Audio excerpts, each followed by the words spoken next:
দর্শক, এনএসির সভা শেষে এই মুহূর্তে কথা বলছেন অর্থ পরিকল্পনা মন্ত্রী আমির খসরু মাহমুদ চৌধুরী। আমরা সরাসরি সেখানে চলে যাচ্ছি। ভাবে বলেছি বিষয়টা, তবে লাস্ট প্রশ্নটা আগে নিয়ে আপনার স্বাস্থ্য, শিক্ষা খাত এবং ডেমোগ্রাফিক ডিভিডেন্ড এবং এই যুব সমাজের উন্নয়ন, কর্মসংস্থান সৃষ্টি, এগুলো কিন্তু সব কিছু এক জায়গায়।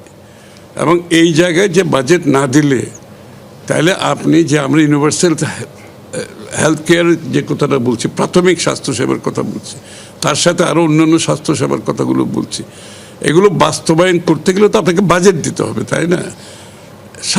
শিক্ষার বেলায়ও তাই। শিক্ষার কিন্তু আমরা বিস্তৃতিটা বাড়াচ্ছি, এখানে কিন্তু প্রচুর হবে আপনার স্কিল ডেভেলপমেন্টে, আপনার দক্ষতা বাড়ানোর জন্য। এখানে প্রচুর ইনস্টিটিউশন হবে, যে আমরা এগুলোকে কি ইনস্টিটিউট বলছি, কারিগরি শিক্ষা কেন্দ্র। কারিগরি শিক্ষা কেন্দ্র প্রচুর। আমরা তো চাই না আমাদের ছেলেমেয়েরা মেট্রিক, আইএ, বিএ, এমএ পাশ করুক, তারপরে চাকরি পাবে না, বসে থাকবে। আমরা চাই এদের একটা বড় অংশ যে কারিগরি শিক্ষার দিকে এগিয়ে যাবে, এবং সেইখানে আমাদের একটা বড় বিনিয়োগ হবে। এবং কারিগরি শিক্ষাটাকে আমরা একটা মানসম্পন্ন জায়গায় নিয়ে যেতে চাচ্ছি, যেখানে অ্যাক্রেডিটেশন থাকবে, সার্টিফিকেশন থাকবে, গ্লোবাল পিয়ারদের সাথে রিভিউ থাকবে।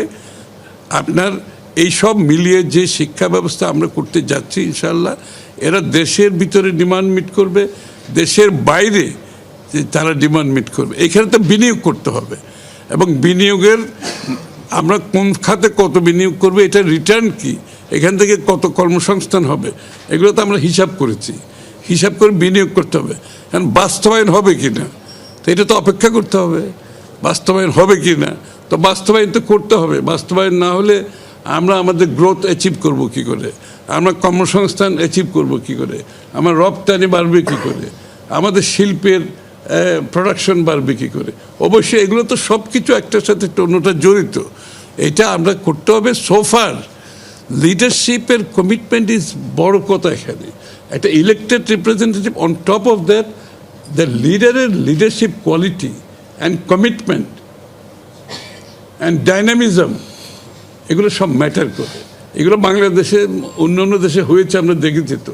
আর 3 মাসের মধ্যে একটা দেশের এই ভঙ্গুর অর্থনীতির মধ্যে যে প্রকল্পগুলো নেওয়া হয়েছে, বাস্তবায়ন হচ্ছে, এটা তো 3 মাসের মধ্যে একটা ভঙ্গুর অর্থনীতিতে কেউ এক্সপেক্ট করবে না। এই যে বিদেশ থেকে যারা আসছে, জেপি মর্গান, আমি ইচ্ছা করে বলতেছি, ওরা বলছে আমরা 66 কান্ট্রিতে আমরা অপারেট করি।